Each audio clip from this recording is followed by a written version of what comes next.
зэс, нүүрс, төмөрийн өдөр гэх мэтийн одоо барааны дэлхийн зах зээлийн өмнөөс өдөр Монголын эдийн засаг асар хурдтай.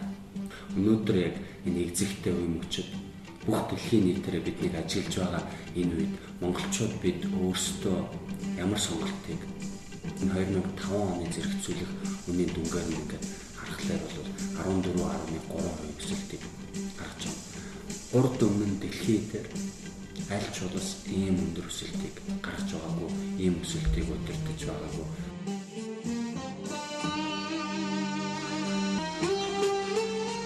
Mongolia has enormous riches under the ground. There's a rapid mining boom underway.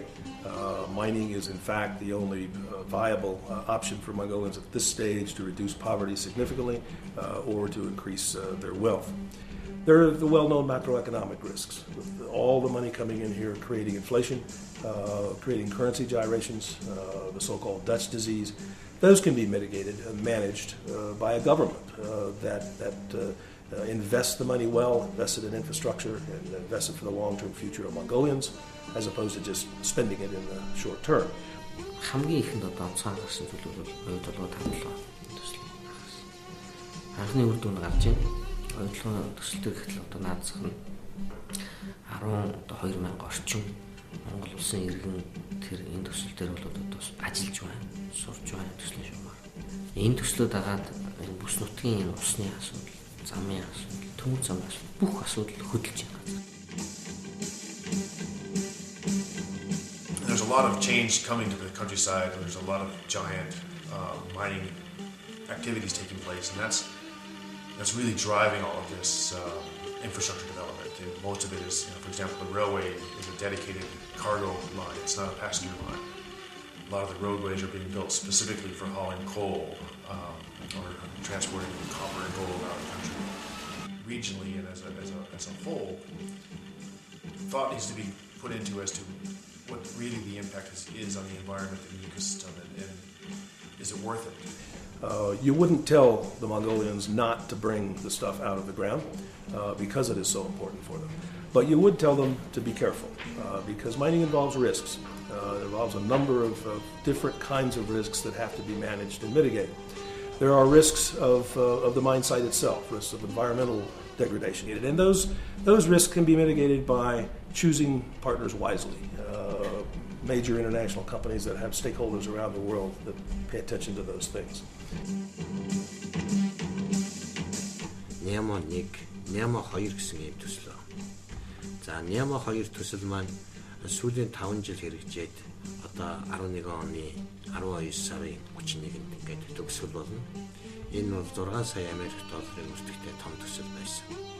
Энэ төслийн хүрээнд Монгол Улсын Байгаль, орчны хамгаалах болон түүний боловсон хүчний чадварыг бэхжүүлэхэд бодиттой хувь нэмэр оруулсан олон ажил асуудлууд шийдэгдсэн. There are social impact assessments, there are environmental impact assessments done for each mine, and that's really good. And the impacts are assessed on wildlife, on water, on the herders and so on. But each EIA, each social impact assessment just looks at those communities, that biodiversity, which is going to be directly or at least peripherally impacted. So one of the more interesting studies that we did, I suppose about 2 years ago, was to do the first strategic environmental impact assessment done in Mongolia. And this was a regional assessment looking at the southern Gobi region. And it was possible to look at all the linear infrastructure. Each mine may produce one road, one main road, which will chop a little bit of the habitat, and another's going to chop, and you end up just chopping the habitat. Тэгэхээр зэргийн говьд баригдах том магистрал автозамууд, том төмөр замууд баригдана. Энэ төмөр зам автозам маань энэ том тууртан амтан, энэ ховорцсон амттын маань одоо нүүдлэгт бэлчээрлэлтэнд бол бас ингээд нэлээд тийм зааг үүсэх, хязгаарлах, бэлчээрийн хязгаарлах, нутгийн бэлчээрлэх ийм асуудал гарч ирж байгаа юм. One of the bigger threats to the ecosystem, the Gobi and the steppe, is the introduction of linear barriers. These linear barriers are things such as roadways, fences, railroads, and all three of these different structures have a different problem associated with preventing animals from crossing. A roadway, if you have high volume traffic on a dirt road, it's going to create a lot of dust. The animals can't see the other side. They see this as a threat, and they won't want to approach the road in the first place. The railroad itself is not a big problem. The train traffic is not so great, and trains move at consistent speeds. They have consistent timetables, so animals can habituate to this. What is a real problem along the railway is the fences. The railway has a fenced corridor on both sides, and that is meant to protect livestock and to protect animals from being struck by the train, but in reality this fence is more of a killer than the train itself.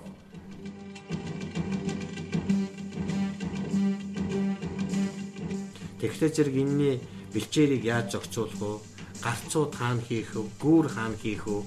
Төмөр замыг дагуулад тор татах уугүй юу гэх мэтчлэн ийм олон асуудлууд бол бидний өмнө тулгарна. Энэ бүх асуудлуудаа бид мэрэгжлийн байгууллагатай, мэрэгжлийн хүмүүстэй ингэж хамтарч шийдвэрлэх ийм шаардлага гарч ирж байна. One of the solutions that people keep referring to are things such as wildlife passageways, overpasses, underpasses, so that animals can follow along a bridge or an underpassage. When you start having 500 kilometers long railway, 1,000 kilometers of newly built railway, you cannot build that many passageways. It's just no one's going to want to pay for it. It's going to be colossally expensive, and you have the problem of the life history of these animals in that they don't have migratory corridors. They move from year to year based on changing pasture conditions, so they're nomadic.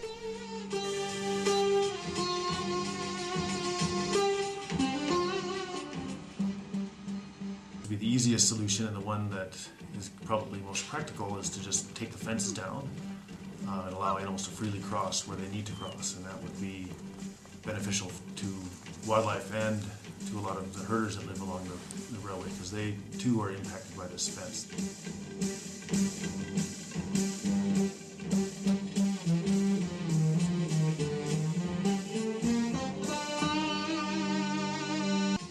Тэгээ манай Энэхүү Баримтатаар явж идэв танаа даванталгаа нүүрсний зам. Энэ бол ер нь одоо гамшигын хэмжээ гэж юу гэдэг. Миний бодлоор бол ер нь тэрэнд хүрсэл гэж бодож байна. Маш их тоочж байна. Өдөр шөнөгүй 24 цагийн турш машин цоож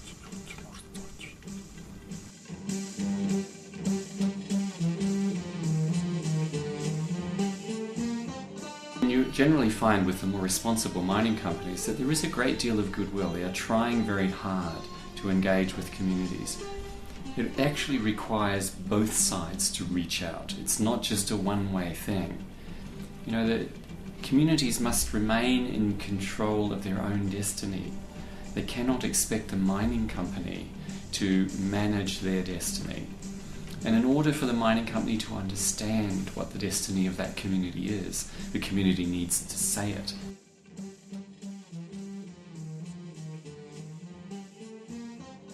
Оюутлын ажилд нь ч гэсэн Монгол Улсын орны минь газар шороо байгаль орчин Монгол зан заншил малцны явах та одоо их ойрхон ажиллаж эдгээр одоо малчтад маань яг уурхайг одоо малчтын хоттой зэрэгцүүлэн хэрхэн хөгжүүлэх боломжууд байт юм бэ гэдгийг одоо судалж ажиллаж байгаа. Өөрөөгөө бол их бас их энэ бол бас их амаргүй ажил. Гэхдээ тэр утгаараа их ач холбогдолтой ийм ажил болоо гэж бодож байна.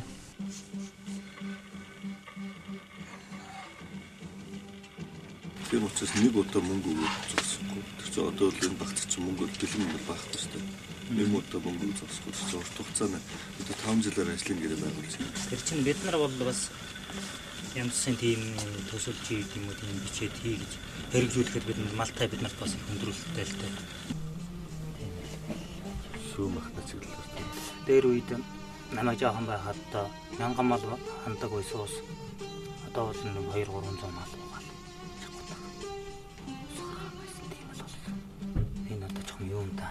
Ямар юм да гэдэг бол хатан байт юм уу? Ус бараа хурдан байт юм уу юмруу юм байна. Well, yeah, the water in the Gobi is a hot topic, and it needs to be. People need to really think this through. You know, if herders are concerned about decreasing water sources, and they're looking at this as that's the loss of their livelihood. I don't think you can't discount this. You have to really look at what they're saying and try to understand is this a phenomena based on warming of the climate? Is it something that is locally induced by just overuse of the water by herders are also using the wells, and so they're draining the water. Тэгэхээр зэрэг энэ говийн усыг судлах ажил бидэнд одоо өнөөдөр хамгийн чухал асуудал болж тавигдж байна. Бид говийнхаа усыг бол бас бүрэн гүйцэд судлаагүй тоон маягийн судалгаатай явж байгаа. За дээрэс нь гадаргын усыг энд ашиглах, энэ гадагшаа урсгалтай голуудаас тодорхой хэмжээний хуримтлал бүрдүүлж түүнийг говьруугаан татаж ингэж ашиглах юм томоохон төслүүд хэрэгжүүлэх. With the water, none of these things can happen. The power plants, the processing factories, the ambitions for industrial hubs in sunshine. Without water, I don't see how it can ever really become a reality. The Gobi is not lacking water. We don't know exactly how much water there is. What we are sure of is that the water which is there is not recharged. It's not renewable water, meaning we can use it only once. And that means that if we use it, we have to use it in a very smart way because it has to have the biggest return possible. And mining is most likely going to bring one of the highest returns for Mongolia.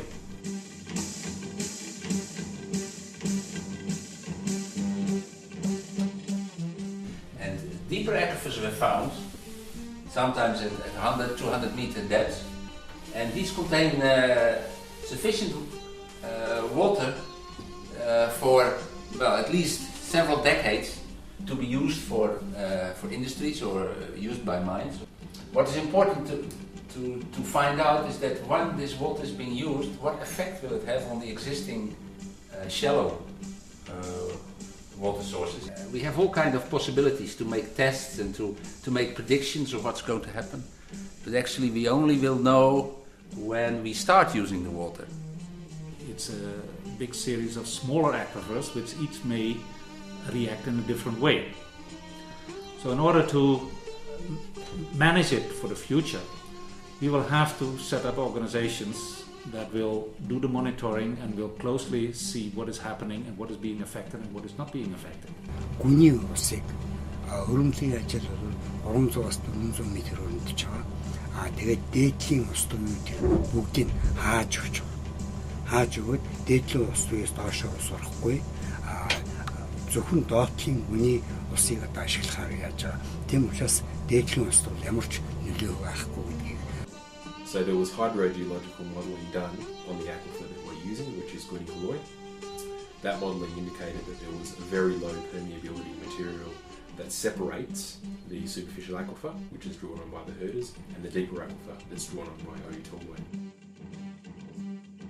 Can both happen? Can you develop your mineral resources? Can you develop the infrastructure that's needed to transport it out of the country without destroying the environment that these places are in? I think you can do both. You have to look at, you have to have the desire to do both.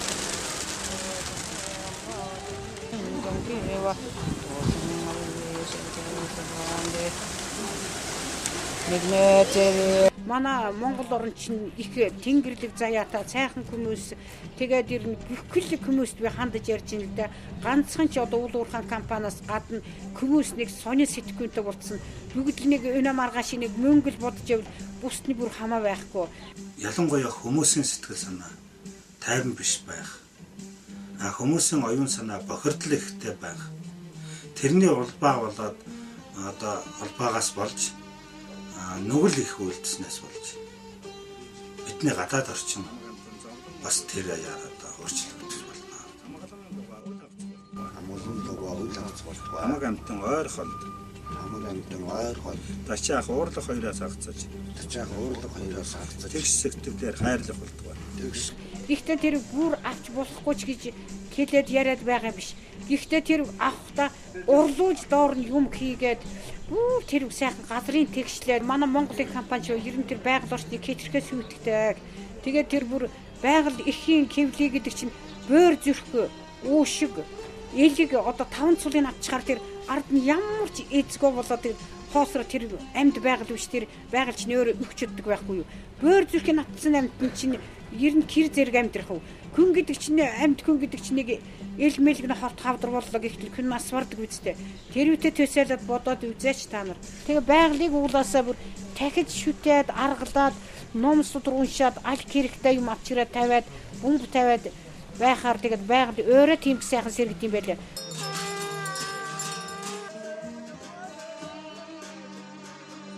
Бидний үзэж байгаа бол уул уурхайгийн асар том боломжоор зөвхөн санхүүгийн боломж биш. Асар том бусад боломжуудыг бүрдүүлээд энэ бүхнийг шийдэх арга замыг харах хэрэгтэй гэж бодож байна. Гэхдээ бас нэг сонирхолтой зүйл бол энэнийг шийдэх аргачлалын нэг хэлбэр нь монголчуудын уламжлалт мэдлэг ухаан дотор байсан юм шиг байдаг. Зөвхөн гадаадын одоо тэр зөвлөмжөнд бас биш. Байгаль орчин хүн одоо харилцсан нэг эс болж нэг цөм болж чон эдийн засаг гэж сүүлд гаргаж ирээд байгаа нэр томьёо одоо сүлдээ болгоод ирээд эдийн засгийн дээр шинэ харилцаануудыг нэг загварт оруулаад бусад улсын тэргүүний туршлагуудыг аваад нэг зорилгодоор нэг баг болж нэг ард түмэн шиг одоо 800 жилийн өмнөх одоо байлдан дагуултыг эдийн засгийн хувьд нийгмийн одоо соёлын довтлооны хувьд хийж болох юм аа. Нүүдэлчин яс заншил бол энэ дэлхийд бас бүх юмаа өгөөд дуусчаагүй. Бидэнд бас дэлхийд өгөх, үлгэрлэх, манлайлах зүйл гайхамшигуудыг харж нотлох тэм цаг нь иржээ гэж. Миний дотоод сэтгэл муухай байвал хэлж байгаа үг муухай байна. Миний хэлж байгаа үг дотоод сэтгэл муухай байвал миний хийж байгаа явдал бас л тэр янзаар муухай байна. Тэгээд ингээд муухай байгаа гэхээр миний амьдрал муухай байна. Тэгээд амьдрал муухай байгаа гэхээр байгаль ертөнц чинь бас муу. Энэ бод сэтгэл гэдэг юм анхаарах хэрэгтэй да. Хүн дотор үр хөвгтөө яаж хайрладаг, аав ээжигээ яаж хайрладаг, тэр адилаар бусдыг мөн адил тийм л хайрлах. Тэр хүнийч тэгж хайрлах хэрэгтэй юм, тэр амьтнаач тэгж хайрлах хэрэгтэй юм, тэр байгаль ертөнцөөч тэгж хайрлах хэрэгтэй. Тэгжээж энэ уялдаатай ертөнц чинь сайн байж. Тэрнээ эвдчихээр л одоо янз бүрийн одоо байхтар зовлон маш их нөөрлөдөг. Ийм учиртай гэж байна. Тэгэхээр энийг бас яг энэ дайлманд та нар энэ үнэн сэтгэлээсээ хийж байгаа шүү. Гэхдээ зүгээр нэг одоо зураг авах гэж ярьж байгаа юм шиг.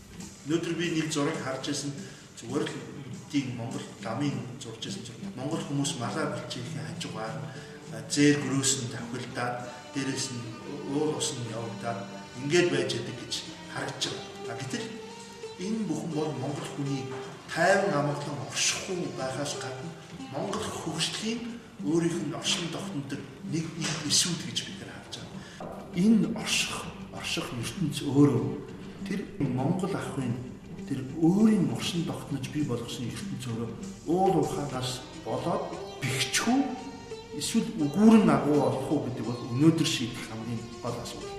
Хэрвээ энийг бид нар гаргаж ирж ярихгүй бол энэ бүхэн өөрөө уусчлалтаараа л алга болно.